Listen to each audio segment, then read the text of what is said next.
As if this night couldn't get any better. We friggin' did it. We did it. A monster. It's huge. Yes, man. Yes. Oh, yes.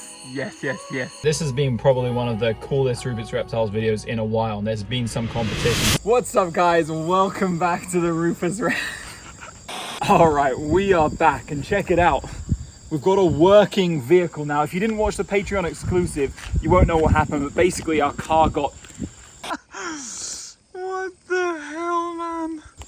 Rather truncated, but still, we actually saw some fantastic snakes, like black-striped coral snake, lifers, other species I've never shown on the channel before. So if you haven't gone over to the Patreon, head over. It's like $5, the cost of a coffee. You can see all these herping videos which never make it to the main channel. But without further ado, we're here in Borneo and we're starting a main channel video today, which means we're gonna cook. So let's get to it. Cock. Great, I got that in the background of my video. Plato, we have to endlessly walk the power station road. Yes, Rupert. And you have to walk the wall. Yes, Rupert. All right, well, Plato unskunked us for today's walk. We have only been walking for a few minutes and we got a really nice kind of orange colored juvenile Hebia sarawacense. You see with just the extremely striking black and white checkered venter as well. Which is pretty nice. Look at that bright orange on the side of this one. That's the last couple we saw didn't have that orange stripe on the side, and that's a really nice touch. And a good daytime observation, man. The conditions for daytime herping are fantastic today. They're really, really good. It's overcast, but it's warm.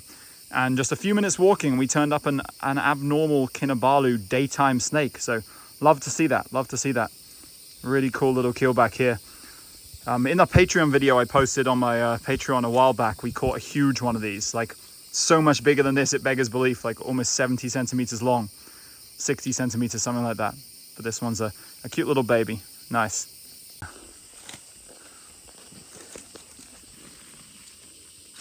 No skin for it. Oh, there is a load of cockroaches though. And there's a grub. Eat it. No.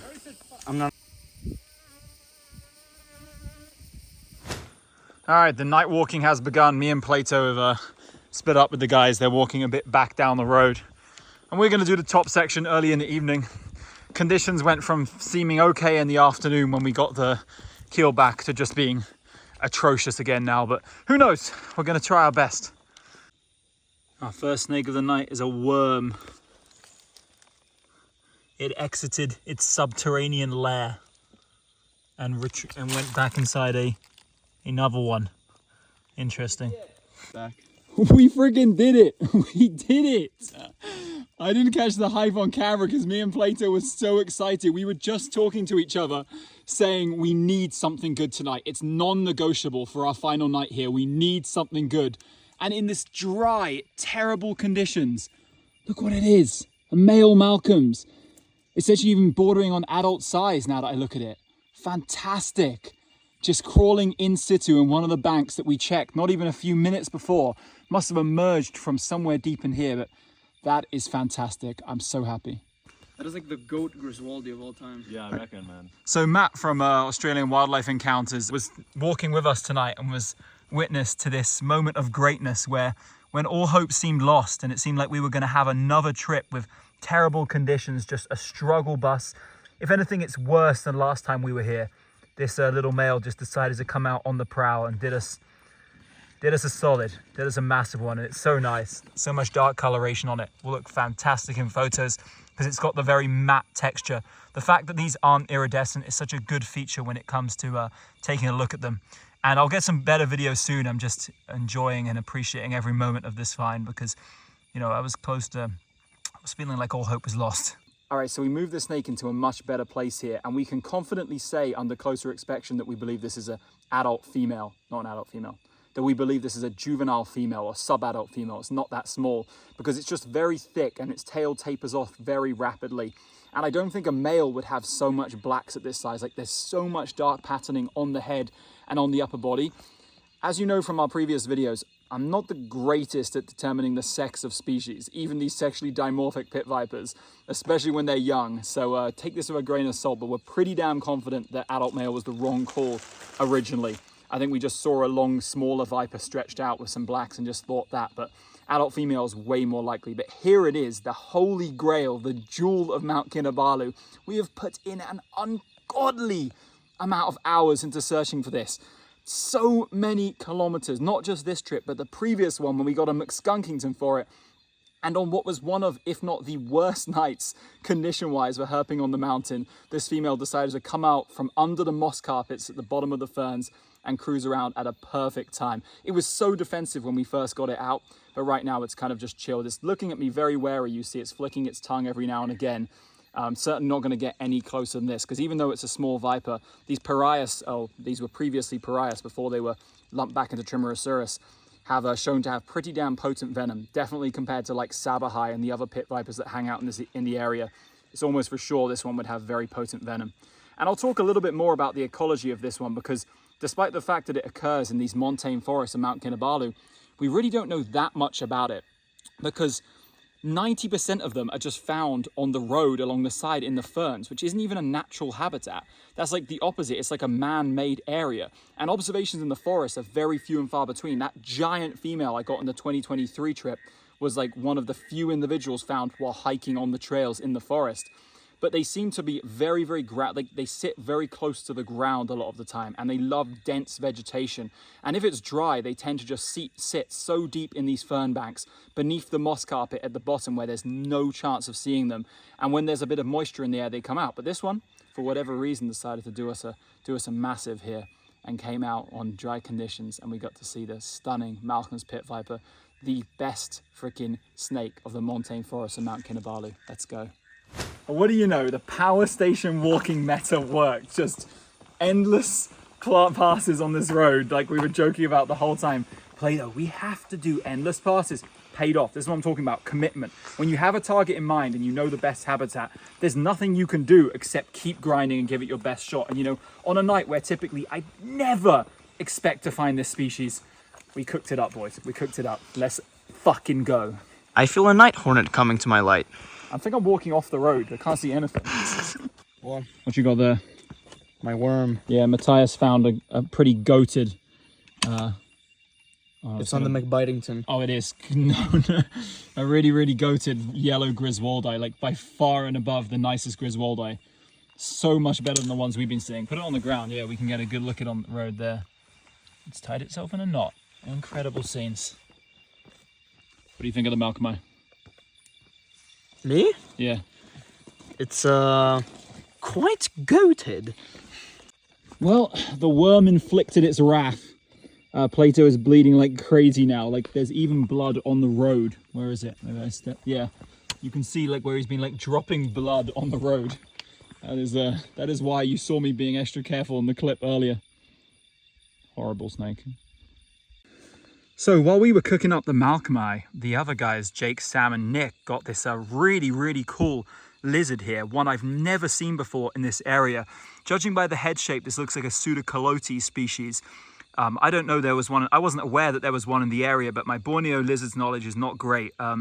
But maybe we could take a little peruse at the field guide that Sam brought soon, because this one is definitely rare. You know, Pseudocalotes are montane canopy-dwelling agamids, which means a lot of the time you have zero chance of seeing them, especially during the day. And this one was so high up a tree, apparently.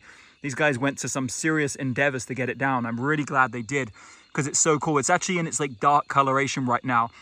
When it's sort of not being touched or handled, it's a very pale coloration with more tints of green on it. But we're still seeing some of that here. It's definitely not as dark as it was when it first came down, but really cool to get a lifer lizard here, and one that's definitely rare, because I certainly haven't seen many pictures of this here. And I look at lots of pictures of people's trips to this area, and I can confidently say that this is a rare lizard here. And I obviously would have put the ID on screen, but yeah, amazing canopy-dwelling agamid here. What a find. What you got, man? What you got? I got the Limnanectes Kong with the biggest head. I don't know why. Look. I don't know why he said it like that, but what the ethnic hell? Because we're going to wind down this night of herping now, I figured I'd show one of the nicer Certodactylus Kinabaluensis that I've seen. This one has a really nice kind of yellow coloration, nice contrasty black bands, and he's a squeaky one. I don't know if you heard that, but cute little gecko right there. All right, new day here after a fantastic first night of the video and final night here at Mount Kinabalu. That was Mount Kinabalu you're looking at, but we're heading down to the lowlands now to grab some dinner and then to herp around and look for some different species in the lower elevations because we spent some time here. Obviously, the Patreon video had the rest of the Kinabalu stuff in it, so check that out if you haven't already. But without further ado, let's get cracking. I'll speak to you soon. It's time to cook. Cook some water. Maybe cook some neonate subannulatus and a Soup and I a am. fuscoid. Cooking some soup I am. Well, we're back in the lowlands and the swarms of bugs are back. And in his hand, Plato has, if you can stabilize the crazy one, a Xenocrophis triangularius, a very familiar species to those who watch the channel, of course. Can you lift it higher? I'm filming like I'm filming a dwarf, man. It's got a stump tail. It stank. But it does have some nice reds on the neck, and this one's It's doing the Natricine death roll. yeah, the Natricine death roll, and it's it's being a attached to bitey his boy. finger. Okay. But there you go. We I didn't even get time to roll a start to the walk intro, and just around this little pond here and the stream we got to, so along a little dirt track, there is a keelback chailing. What is it out. doing? I don't know. Can you like calm it down a bit? I'm trying. I'm supporting it. I'm being gentle. And you're getting bitten And for your I'm getting troubles. bitten. No good deed goes unpunished in Asia. That's for damn sure. But yeah, nice. First snake of the night. So in here, Sam spotted a matang beautiful frog, which we always hear calling at this particular pool. But for some reason, I've always struggled to turn these up. But this time, this one's in a visible spot, and you can see what is indeed a very beautiful ranid here. Very, very nice ranid. So some good finds to start off early in the night. Good sign. All in the same tiny area, we also just got this little Chopperdophorus stream skink. I'm not sure which species it is, but it was just sleeping against that rock. And I picked it up, and it's a really nice one with some pretty yellow coloration on the side. Quite a bit distinct, well, very, very, very different from the Chopperdophorus stream skinks we get in Thailand, which are so keeled. But these do also have a much more rough texture than other species of skink you get in the area. And this is certainly an interesting and cool species here. You know how much I love skinks. I prefer fossorial ones than semi-aquatic ones, but this is still good. Just having a little Phrynoidis juxtasper party here. 2 giant toads, not the most giant ones ever, but as you can see, this frog is not small. This is not a diminutive anurin whatsoever. And yes, we can have a little lineup going here. Oh yeah, the one on the right is mogging the one on the left. Bye-bye. So right around the toads, we just got actually one of my favorite frogs in Borneo, and one that I really wanted to shoot on this trip. It's one of my targets to get a picture of this. This is Staurois latopalmatus. I don't know what the common name is, but we just call it the black rock skipper or black foot flagging frog. And it's a Staurois, which is similar to the Amelops genus, these ones that live on rocks around like fast flowing streams. But this one just has a fantastic coloration with that dark dorsum and the white patches. It's an amazing contrast, especially with the bright orange eye to go with. Cool shaped head too. Really happy to see this one. All right, we rustled up another snake, and it's a small version of something that we're really, really hoping to see. And it won't focus because this is shite. Okay, here's a close-up of a Bornean green bean that we just found. I think this is a young female, yeah, almost certainly a young female Chopperdophorus subannulatus here, with those kind of like slightly wider pale spots. Not the best colored one, they can be definitely a lot more colorful. Maybe this one's somewhere into the shed process, just looking at it there. And my camera's being very difficult to focus, so just gonna be a little look at this one, try and show you this little snake, little viper. So we just got a worm on the trail, but I don't mean this one. I mean this one. This is actually a lifer snake for me. I believe this, I will have to take a look at the venter to be sure, but with these little like pale orange bands, in this area should be Calamaria heleniusi, which is a not too, is a fairly recently described species, and also a lifer for me. And checking out the venter, yeah, that's for sure. Because Lumbricoidea, I know in Borneo, can have some similar patterning, sometimes, can look somewhat similar. But Lumbricoidea, you know, always has the banded venter. Whereas heleniusi, yeah, you can really, I don't know how well you can see it, but it has the faint markings. Oh, that's musk, isn't it? Yes. Oh, hell no. All right, here's a slightly better look at this worm. We got it to sit still momentarily. Here you can actually make out the bands on the tail, and it actually does have them extremely faintly on the body, but with the reflections of my torchlight, not sure how well you'd be able to get a look at that. And yes, this one definitely bites. We found that out. It hasn't got any of us, but it was like going crazy with its mouth open at certain times. But nice little life of snake here, and let's keep pressing on, see what else shows up tonight. Cool.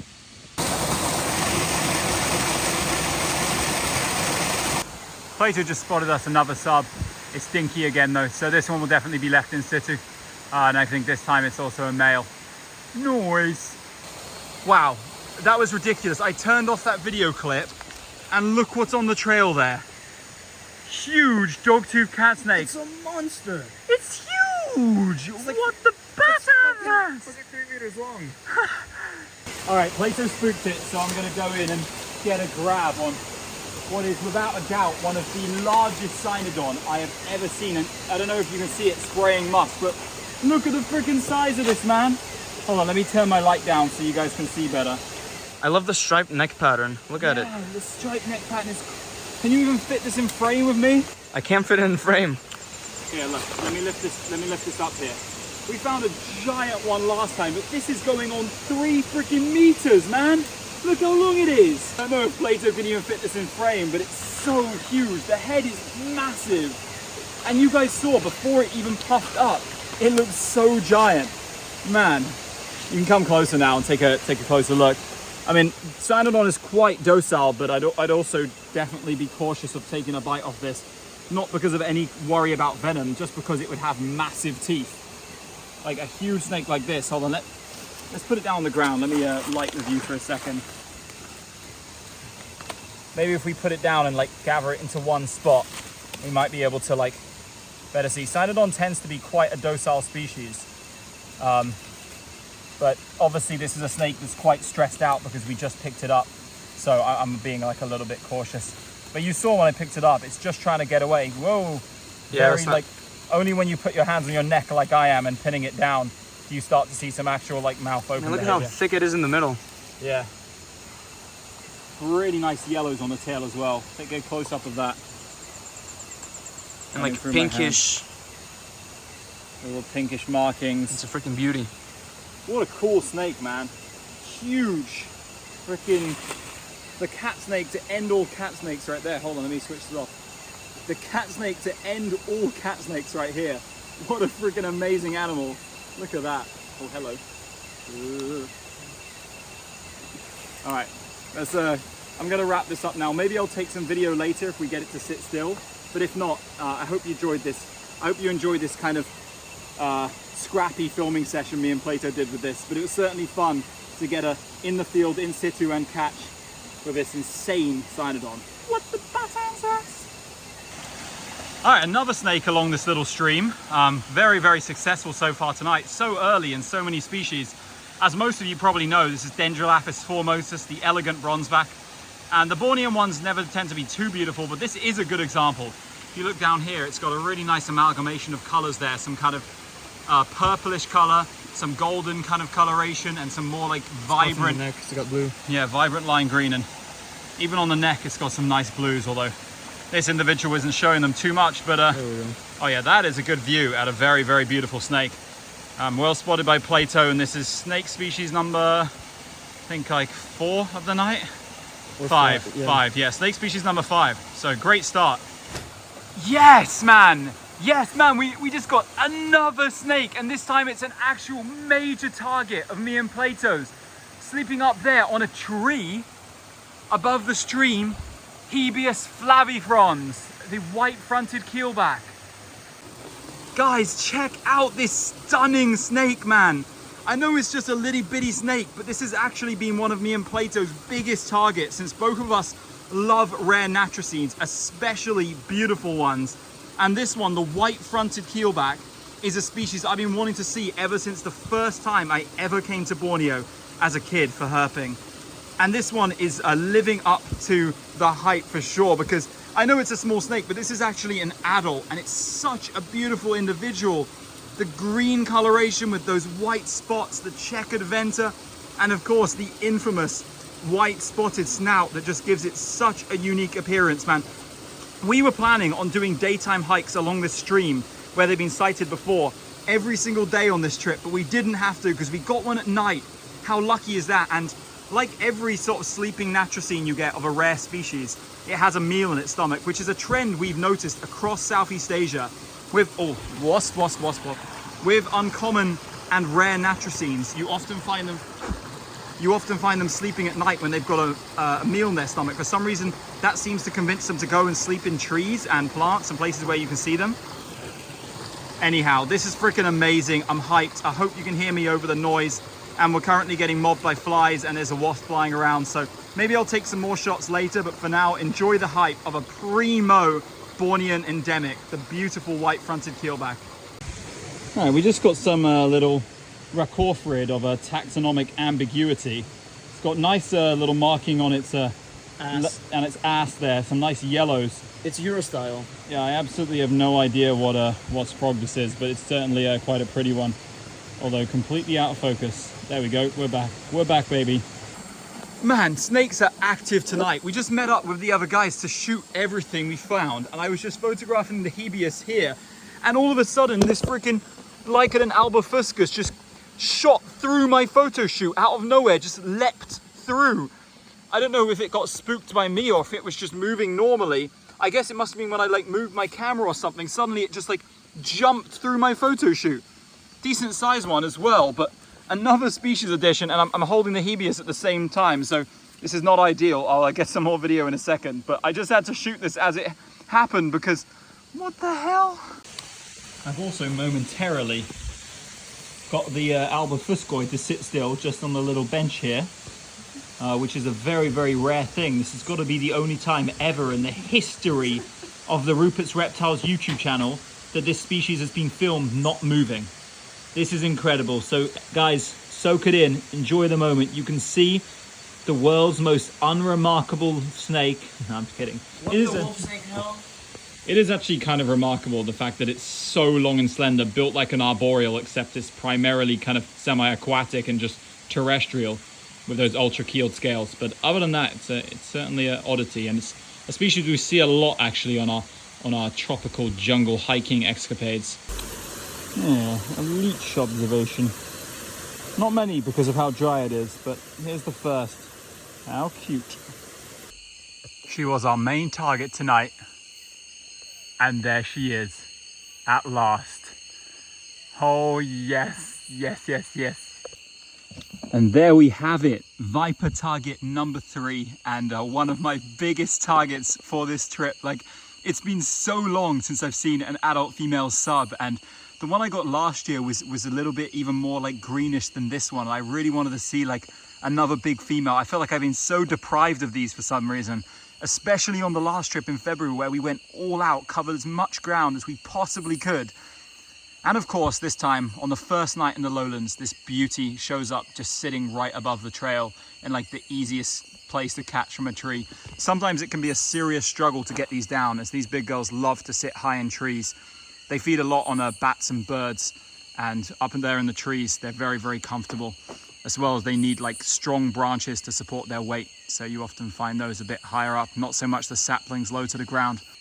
I love the red eye. The red eye is such a fantastic touch, and the way it comes out against those greens and blues, the kind of teal coloration, is what makes this one of the most remarkable pit vipers in Southeast Asia. Now, I'm slowly moving away because she spotted me. She was a little bit distracted for a second, but now the tongue is going. She sees me. But this is a fantastic way to end the night. We were literally just wrapping up, walking back together to go to the car, and one of the best pit vipers shows up in front of us. That's freaking amazing. What a way to end the night. Amazing. I have no idea. What is this? It's definitely a lifer. What is it? It's the We Need the Snakes of Borneo book. It's the other Pseudorhabdion. The Lowland Pseudorhabdion. Who are you? Snake species number 7 of the night, right when I thought we were done. Trying to head out. Check it out. The world's biggest Pseudorhabdion ever. Actually the most giant Pseudorhabdion, and it's biting. Fantastic. What the hell? I think I recognize this one from the Snakes of Borneo book, but I forget the binomial right now. Yeah, this definitely is Pseudorhabdian, isn't it? Right? Yeah. Very narrow snout and the black venter. Yeah. You can get tactile with it.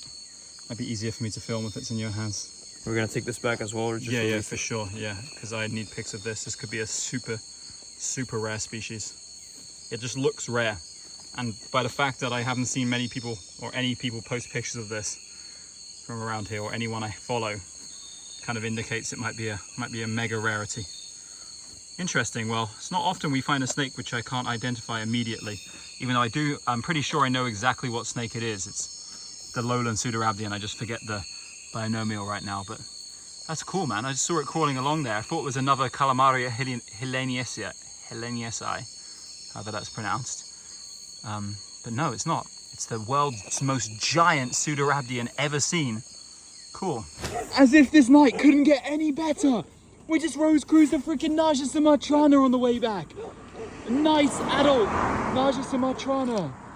Holy crap. Wow. Wow. And it is defensive, way more defensive than I typically expect at night. Has it been like clipped by a motorbike? I don't think so. It looks like pretty like fantastic condition. What is going on? The all-time GOAT Borneo night of herping. Look at this, standing tall. Hold on, let me see it. Let me see it. You can see my boot. Thankfully it's not spitting. Yeah, it will if I... Wow. It's a big one too. Yeah, this is the largest black morph Sumatran cobra I've seen in the wild. That's for sure. I expect them to be like dinky. Let me shine my light on my boot so it sits up. Wow. Like, I saw a black snake crossing the road. I knew exactly what it was. But we were going fast, not expecting anything on the road at this time. And it like got into here. Me and Plato dashed out and it was just still there, sitting still. Amazing, man. What a fantastic find. What do you guys think? I can't believe I got my first cobra finally. Let's go. In Borneo of all places. All right, we took this cobra into like a, keep waving your foot, keep waving it, yeah. Into a little area. And even though it's got a lot calmer than it was on the road, it's still hooding and trying to spit, although I haven't seen any venom come out, although Plato claims to have. Not the best lighting for this shot because I'm working with very low torch battery light and I don't have time to go and change them. But still, fantastic adult Sumatran cobra to end the most crazy night. What the hell? Absolutely fantastic. Look at that snake. So, we just got back in the car from all the craziness, and that wraps up what is without a doubt my best day of herping in Borneo ever. The best night of herping. 9 species. The great cookening. The great cookening. 9 species of snake, 2 showstoppers, and 3 freaking lifers. Like, I can't remember the last time I ever got 3 lifers in one day. On the last trip, I didn't get 1 lifer in the Lowlands until I got 3 lifers. Absolutely crazy. Not to mention a cobra in Southeast Asia is not a common occurrence. Quite a difficult species to get, but man, this has been probably one of the coolest Rupert's Reptiles videos in a while, and there's been some competition, so I hope you enjoyed, guys. Head over to the Patreon if you want to see exclusive videos which aren't posted here, more herping from Borneo, and so much more than that, and I'll catch you guys very soon. Peace. What you got to say? We went gorillas.